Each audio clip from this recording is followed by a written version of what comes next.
Esse é o Ancapso e nós vamos falar agora sobre as declarações do Barroso, que são todas no sentido de ajudar o Alexandre de Moraes, né? Eu tenho falado para vocês já que há algum tempo que está tendo um racha lá no STF, e o Barroso parece que está tomando o lado do Alexandre de Moraes. Curiosamente, o Barroso era dos caras mais moderados lá no STF, e de repente ele se radicalizou em favor do Alexandre de Moraes, em favor de condenar Bolsonaro pelo golpe, coisa e tal, essas coisas todas que, de novo, esse pessoal lá, eles são juristas experientes, eles sabem que não tem nada contra o Bolsonaro ali, que não tem nada, hipótese alguma, para condenar Bolsonaro, e, no entanto, eles estão seguindo com essa perseguição absurda contra o cara, né?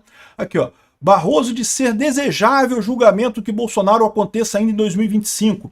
É o que eu falo para vocês, eles têm que correr contra o tempo, eles têm que condenar o Bolsonaro rápido, porque se deixar chegar muito perto de 2026, olha só, mesmo em 2025, tá, se ficar muito para o final do ano, vai ficar complicado para eles conter a necessidade dos políticos de abraçar Bolsonaro.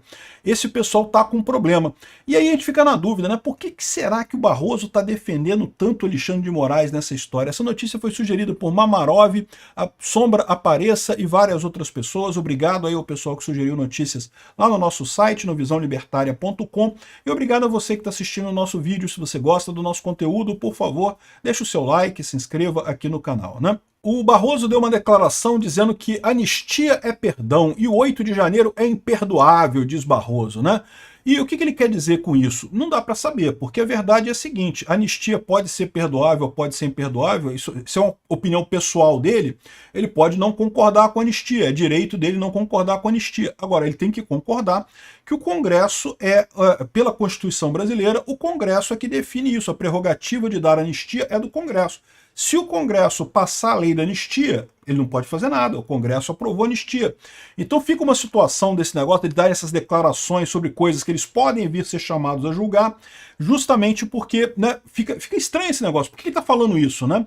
Aqui, ó, segundo ele, anistia é perdão, e o que aconteceu é imperdoável. Porém que o Congresso tem o direito de redimensionar a extensão das penas, pois está dentro da sua competência. Não tem esse negócio, não é só redimensionar o tamanho das penas, não. É também dar a anistia. A anistia faz parte das prerrogativas do Congresso. O Congresso pode, em tese, dar anistia para qualquer pessoa por qualquer crime. Ah, mas eu acho injusto. Você pode achar injusto, é seu direito achar injusto, né?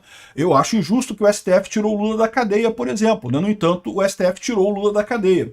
Aqui, ó, o Supremo aplicou a legislação editada pelo Congresso nos julgamentos do 8 de janeiro. Falso. Usou uma legislação absurdamente sem sentido. Usou coisas que não deveria ter usado. Crime multitudinário, por exemplo, o contexto de que a legislação aprovada pelo Congresso diz que você tem que individualizar as penas. As pessoas, elas são culpadas, elas têm que ter a pena de acordo com aquilo que elas fizeram.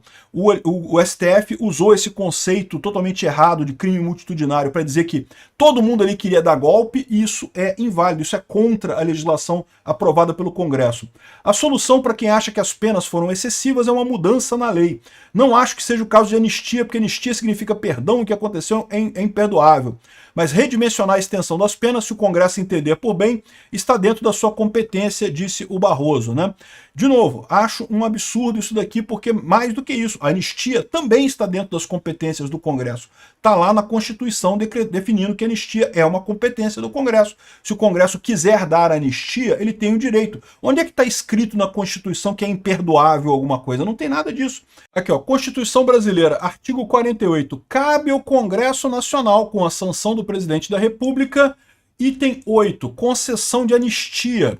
Aqui está dizendo que é concessão de anistia para crimes que o STF acha que são perdoáveis. Não, não é. É concessão de anistia para qualquer coisa. Qualquer que seja o crime, o Congresso pode conceder anistia, nesse caso, com a sanção do presidente. É lógico que a sanção, se houver o veto do Lula, esse veto pode ser derrubado pelo próprio Congresso. Então, ou seja, o Congresso tem esse poder no final das contas, né? Isso mostra o absurdo que essa ideia aqui do Barroso está ajudando o Alexandre de Moraes nessa história. Aqui, ó, Barroso de ser desejável que o julgamento de Bolsonaro aconteça ainda em 2025. Esse é outro ponto, eles estão correndo com essa história porque eles sabem que não conseguem manter essa palhaçada por muito tempo mais. Eles têm que correr com isso. A expectativa deles é chegar no fato consumado da condenação do Bolsonaro, né? E, de novo, o que está acontecendo nessa coisa toda aqui? Por que o Barroso está nessa correria, nessa ajuda para o Alexandre de Moraes? Exatamente com esse interesse de chegar lá. Eles acham que no momento que concluir isso daí que vai resolver o problema. Não vai. A informação descentralizada mudou a coisa, né? Agora, o que chega a ser muito estranho é que o Barroso, ele não tem mais apoiado abertamente o Alexandre de Moraes, quando teve os últimos escândalos aí do caso da Espanha, né, que o Alexandre de Moraes libertou a citação do Bolsonaro na UTI, e não sei mais o que, os vários absurdos que o Alexandre de Moraes tem feito, nem o Barroso mais tem conseguido ir lá e apoiar o cara abertamente, como já chegou a fazer várias vezes antes, né? Mas chama atenção como é que o Barroso continua apoiando essa ideia de conseguir condenar o Bolsonaro. Eu já expliquei para vocês, né? Esse negócio de evitar o perdão, a coisa, é justamente porque eles precisam dessa ideia do crime multitudinário para poder condenar o Bolsonaro.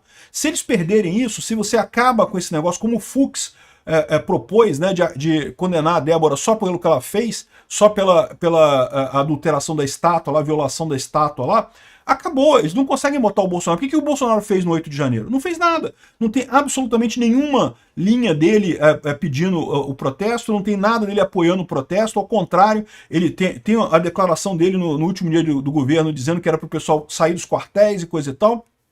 Então, qual a ligação do Bolsonaro com o 8 de janeiro? Não tem ligação nenhuma. Eles precisam dizer que esse negócio, que qualquer coisa que tenha a ver é golpe de Estado, para eles poderem condenar o Bolsonaro nessa história.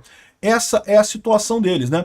E aqui, Barroso diz ser desejável o julgamento de Bolsonaro ainda em 2025, ou seja, mais uma vez reforçando a hipótese do Alexandre de Moraes para esse julgamento rápido, né? Ele falou aqui, ó, que não acho que seja o caso de anistia, porque significa perdão, e o que aconteceu é imperdoável. Como que é imperdoável? Não tem nada de imperdoável escrito na Constituição. Se o Congresso der anistia, pronto, deu anistia, acabou, não tem esse negócio, né? Aqui, ó. Se o presidente pode participar de lives, poderia receber citação, ou se você está inabilitado por questões de saúde para participar de atividades públicas, está habilitado. Não, isso é um erro enorme, porque, de novo, você fazer uma live, você não pressupõe a presença de ninguém adicional no seu quarto, né? Você faz uma live com um celular apenas. Ao passo que ir um oficial de justiça fazer citação não apenas é uma coisa absurda, como também ele poderia ter sido citado da forma dos advogados dele, não precisava ser citado pessoalmente. Ou seja, isso aqui foi um absurdo do Alexandre de Moraes, que mais uma passada de pano do Barroso nessa história, né? E aí começa a ser estranho, que o Barroso também negou o pedido do advogado para afastar o Alexandre de Moraes. Mais uma vez, o Alexandre de Moraes, evidentemente, é suspeito nesse caso do suposto golpe do Bolsonaro, e, no entanto, eles estão forçando essa barra de manter o Alexandre de Moraes ali, né? E aí fica essa questão. Quanto tempo esse pessoal vai levar para perceber o problema? Tem outras hipóteses também, né? Tem gente falando sobre possível chantagem desse pessoal, inclusive o pessoal do Joesley Batista. Tem circulado um áudio aí, que eu não sei se é verdadeiro, não sei se esse áudio realmente saiu na época e coisa e tal, que fala que o Joesley Batista fala, não, o segredo é o STF, né? Só jogar. A gente não vai ser preso de jeito nenhum porque ele vai jogar pro STF e o STF solta todo mundo. E eu não descarto de ser alguma coisa desse tipo, tá? O STF está agindo, na verdade, na forma de pressão por chantagem de pessoas à esquerda. Isso não é uma coisa que pode ser descartada no final das contas. Porque uma coisa é certa, juridicamente esse pessoal não tem motivo nenhum para agir. O que está levando esse pessoal a agir dessa forma? Só pode ser isso, alguma chantagem que eles estão sofrendo, alguma coisa muito clara que o pessoal da esquerda tem do STF na mão deles. É por isso, só pode ser por isso. Obrigado por assistir o vídeo até o final. Além de curtir, compartilhar e se inscrever no canal, considere se tornar patrocinador com valores a partir de R$ 1,99. Clique no botão Seja Membro abaixo para saber as condições e vantagens de patrocinar o canal. Mais informações sobre o nosso projeto, visite nossos sites indicados na tela.